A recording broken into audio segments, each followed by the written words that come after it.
Oi, pessoal, tudo bem com vocês? O meu nome é Vanessa, eu sou enfermeira do ambulatório de oncologia e hoje eu vim trazer para vocês um tema que provavelmente é pouco discutido, pouco abordado na unidade de atuação de cada um de vocês. Eu vim trazer sobre derramamento e extravasamento de antineoplásicos. Bom, derramamento, o nome já diz, é algo que se derramou e, como consequência, nós teremos uma contaminação que pode ser pessoal ou ambiental. Então, o que devemos fazer em caso de uma contaminação pessoal por derramamento de antineoplásico?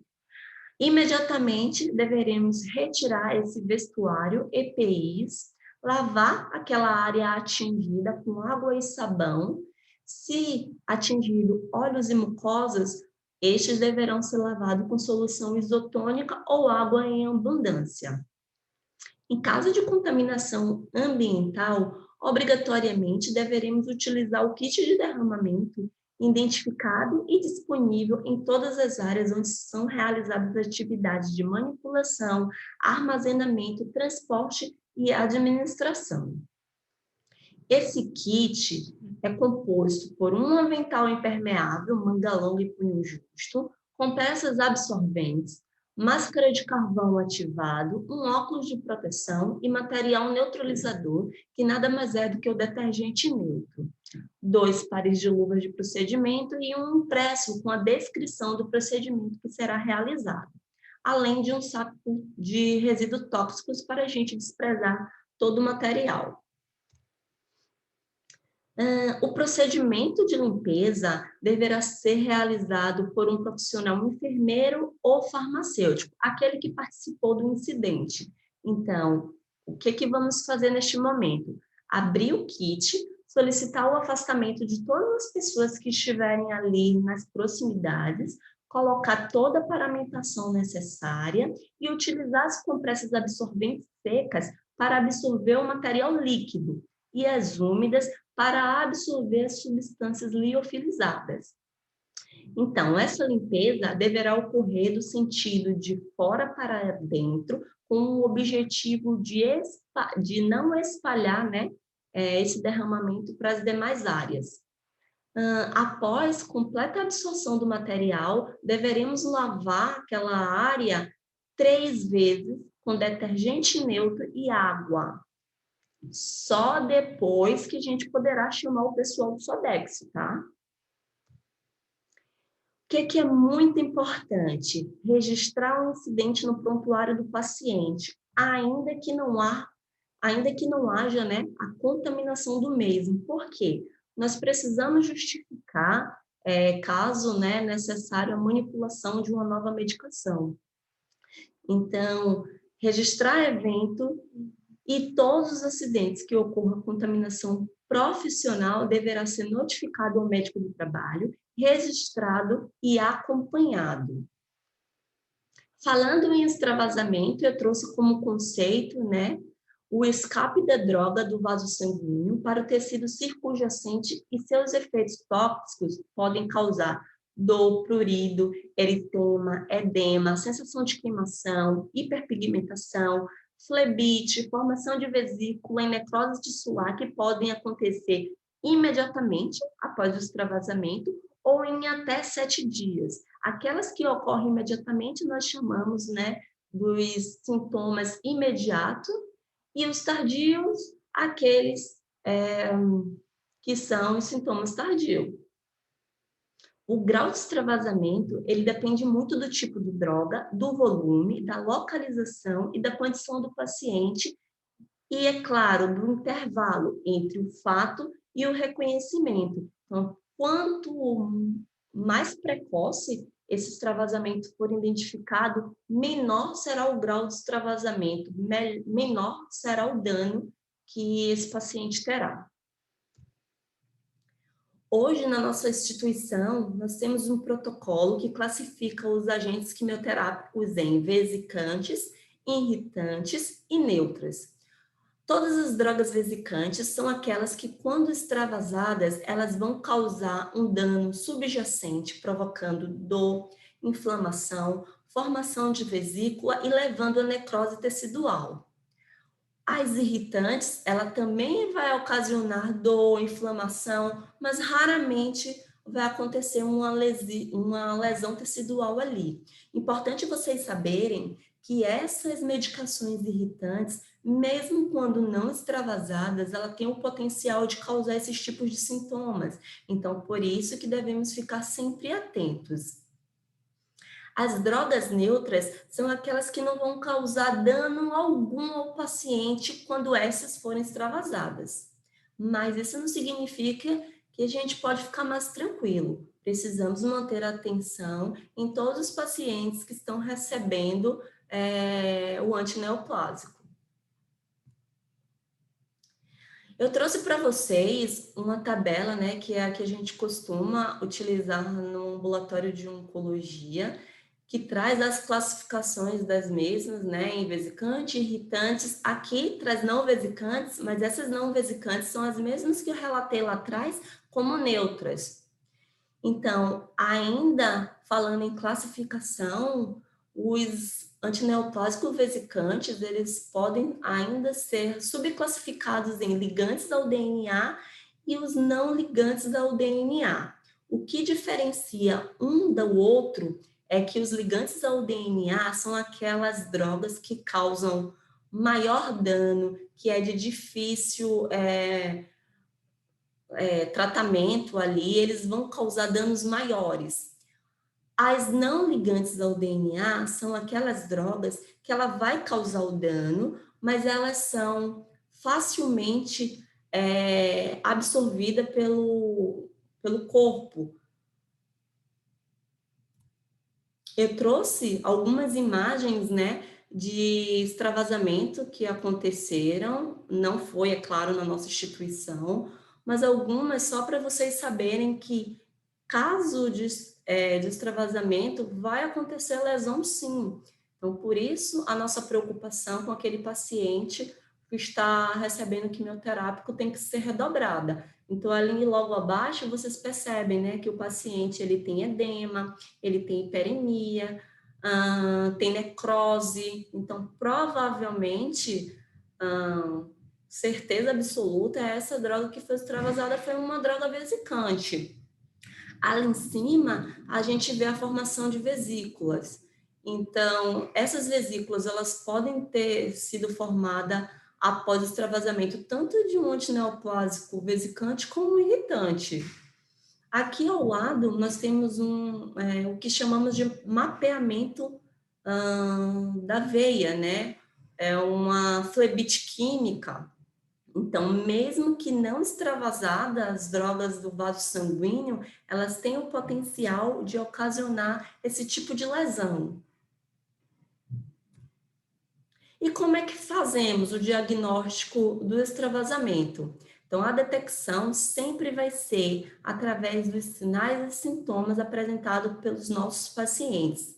Então, vamos ficar atento. Paciente recebendo quimioterapia na unidade de vocês, percebeu mancha vermelha, com ou sem prurido, dor local, edema, dor intensa no local ali da injeção, diminuição do fluxo de infusão ou sensação do retorno venoso, calma aí, eu preciso pausar essa medicação e identificar o que está ocorrendo. Como medida de prevenção, eu trouxe que nada mais justo, né, de que a gente ter uma equipe orientada, treinada, atenciosa e cuidadosa. Então, se temos uma equipe altamente treinada, opa, o índice de extravasamento na minha unidade já vai ser menor. Então, devemos orientar o paciente, né, que ele comunique imediatamente ao profissional em caso de dor ou qualquer outra alteração que ele sinta ali durante o momento da infusão ou após. Para catéteres centrais, informar qualquer dor local ao longo ali da parede torácica, ombro e pescoço, isso é muito importante. Cuidados especiais para aqueles pacientes cuja comunicação pode ser prejudicada. Então, eu tenho um paciente que ele está com algum déficit ou ele está mais sedadinho, ficarmos ainda mais atentos àquele local, né, da punção. Não usar bombas de infusão para administração de medicações vesicantes em acesso venoso periférico, evitar acessos próximos de tendões e articulações, orientar o paciente a não movimentar bruscamente o membro puncionado durante toda a infusão, orientar também o paciente a sempre chamar a equipe de enfermagem caso ele necessite movimentar-se ou deixar-se o leito, seja mudança de decúbito, ir ao banheiro ou qualquer outra necessidade do mesmo. Gente, testar retorno venoso antes da administração do antineoplásico, isso é muito importante, tá? Lavar esse acesso antes e após a administração de cada agente quimioterápico. Observar constantemente, né, o local da punção em busca de alterações e dar preferência aos abocates de 24 a 22. A gente entende que abocate maior, eles têm a maior probabilidade de causar lesões ali naquele vaso, né? Então, por isso a gente opta por utilizar 24 ou 22. A gente vai dar preferência aos locais de punção na seguinte ordem: antebraço, dorso da mão, punho e fossa antecubital. Pacientes com infusão contínua de quimioterapia em acesso venoso periférico não deverão ser encaminhados ao banho, ou seja, meu paciente sempre toma banho pela manhã, Vanessa. Não, vamos tentar entrar em acordo com esse paciente, explicar que em caso, né, de extravasamento, ele vai ter lesão ali. Então, orientar, um paciente bem orientado, a gente vai conseguir chegar em um consenso com ele ali. E o mais importante, gente, valorizar as queixas dos pacientes. Se ele queixou alguma coisa para ti, verifique. Como medida de prevenção, a farmácia do serviço de oncologia, ela libera o quimioterápico devidamente identificado quanto aos riscos. Então, uma observação que eu deixei aqui, que é muito importante, é que todas as drogas vesicantes, elas devem ser administradas antes de outros citotóxicos. Evitar infusão em acesso venoso periférico em tempo maior ou igual a 30 minutos, tá? E essas são os adesivos, né? Essas são as etiquetas que a nossa instituição padronizou. A farmácia do ambulatório de oncologia utiliza essas etiquetas para identificar as medicações quanto risco. Então, você vê ali, tem a classificação da droga, uma droga vesicante, uma droga irritante, e ali, se vocês perceberem, tem descrito evitar infusão em acesso periférico no tempo maior ou igual a 30 minutos. Então, essas etiquetas é para que a gente fique ainda mais atento ao que a gente está administrando aqui, naquele paciente e o que essa droga pode causar, né, em caso de extravasamento. Assim é como nós recebemos a nossa droga quando sai da farmácia. Então, todas as drogas quimioterápicas, ela tem essa etiqueta laranjinha. Ali tem o nome do paciente, atendimento, a data de nascimento e a nossa etiqueta. Uma droga vesicante, uma droga irritante, sempre vai ter as etiquetas de acordo com a classificação de cada droga. Conduta terapêutica imediata. Então, o que é que eu vou fazer se eu suspeito ou confirmei um extravasamento? Primeira coisa, deverá ser interrompido imediatamente a administração desse medicamento. Então, pauso na mesma hora. A gente vai manter aquele abocate no local puncionado, vai paramentar-se com os EPIs necessários. Os EPIs são os mesmos que a gente utiliza, né, para em caso de derramamento. Então, vamos conectar uma seringa ali de 10 ml diretamente no catéter, ou seja, vamos retirar o Polifix e conectar essa seringa ali direto, aspirar o máximo possível de resíduo dessa medicação. Após, vamos remover esse cateter venoso. Em caso de cateter central, a gente vai pedir avaliação médica, né? Para verificar se vai permanecer ou se vai retirar o mesmo. Vamos evitar pressão manual direta sobre a área afetada. E o mais importante, retirei, né, o acesso, vamos tentar manter esse membro elevado acima da altura do coração o máximo de tempo possível. Aplicar compressas locais, ali no local, né, do extravasamento, durante 15 a 20 minutos, imediatamente, conforme indicação. Vamos solicitar também ao médico assistente a prescrição da dexametasona tópica, para que possamos orientar esse paciente a fazer o uso 4 vezes ao dia por 5 dias. Então, vamos delimitar aquela região ali que foi afetada, vamos fotografar para acompanhamento, né, diário. Claro, antes nós vamos solicitar a assinatura desse paciente para um termo de consentimento para fotografar e utilizar a imagem. Este termo a gente acha na pasta da qualidade através do FQ ULA 080. Vamos avaliar a necessidade de uma nova punção para dar continuidade, né, à administração da droga. Em caso de extravasamento do catéter totalmente implantado, vamos avaliar, solicitar avaliação médica e, caso liberado, nós podemos sim repuncioná-lo, tá? Vamos comunicar também ao médico assistente ou enfermeiro do ambulatório de oncologia sobre o incidente, isto é, aconteceu o incidente, o paciente estava na unidade de internação. Óbvio, a gente precisa saber, então vocês, né, os enfermeiros responsáveis das unidades, deverão entrar em contato com o ambulatório de oncologia para comunicar para os enfermeiros que lá estão. Nesse caso, temos eu e a Tassiane. Aplicação de compressas frias. Essas são recomendadas para os extravasamentos de todas as drogas, exceto os alcaloides da vinca, vincristina, vinorelbina e vimblastina. Também o etoposídeo, pois, conforme estudo, né, essas compressas frias, ela vai acabar piorando a ulceração. Os benefícios, então, dessa compressa é aumentar a vasoconstricção local, reduzindo, então, a inflamação e dor. A indicação, como é que a gente vai orientar esse paciente a fazer essas compressas? 15 minutos, 4 vezes ao dia, por 48 horas. Estudos mostram que após esse período de 48 horas, essas compressas não serão mais eficazes, tá? As compressas quentes, elas são recomendadas para os extravasamentos dos quimioterápicos alcaloides da vinca.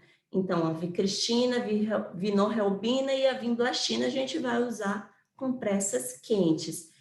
Então, os benefícios que essas compressas trazem é o aumento da vasodilatação, aumento do fluxo sanguíneo e uma absorção mais rápida da droga. A indicação vai ser a mesma, 15 minutos, 4 vezes ao dia, por 48 horas. Eu trouxe a oxaliplatina como uma droga para atenção, porque ela é a única que na instituição, né, estudo trazem, que não se deve aplicar nem compressa fria, nem quente, porque essa droga ela é sensível tanto ao calor quanto ao frio. Então, o uso das compressas, quando houver combinação de antineoplásicos, sempre vai prevalecer a da droga de maior gravidade. Ou seja, eu tenho um quimioterápico e lá nele tem a combinação de uma droga vesicante e uma droga irritante. A gente vai utilizar sempre as compressas da droga de maior gravidade, que no caso é a vesicante. Não há evidências científicas que as compressas não ajudam a diminuir a formação de lesão. Então, os seus benefícios, né, como eu havia dito anteriormente, vai ser restrito a reduzir o desconforto local. Então, quais são as condutas terapêuticas posteriores, né? Então, já aconteceu o extravasamento, eu já fiz ali as ações imediatas, agora o que que eu vou fazer? Vou comunicar à equipe de enfermagem do ambulatório de oncologia sobre o extravasamento, porque a gente precisa acompanhar esse paciente. Então, nós vamos agendar o retorno ao ambulatório de oncologia, né? Caso esse paciente vá de alta. O intervalo a gente vai definir de acordo com a gravidade do caso. Então, vamos orientar também o retorno desse paciente nas emergências, em caso de febre, alteração do quadro clínico ou pior ali da lesão. Orientar esse paciente a não expor a área afetada, né, à luz solar, e vai entregar ao paciente o formulário de intervenções relacionadas ao extravasamento de quimioterápico que está lá na pasta da qualidade.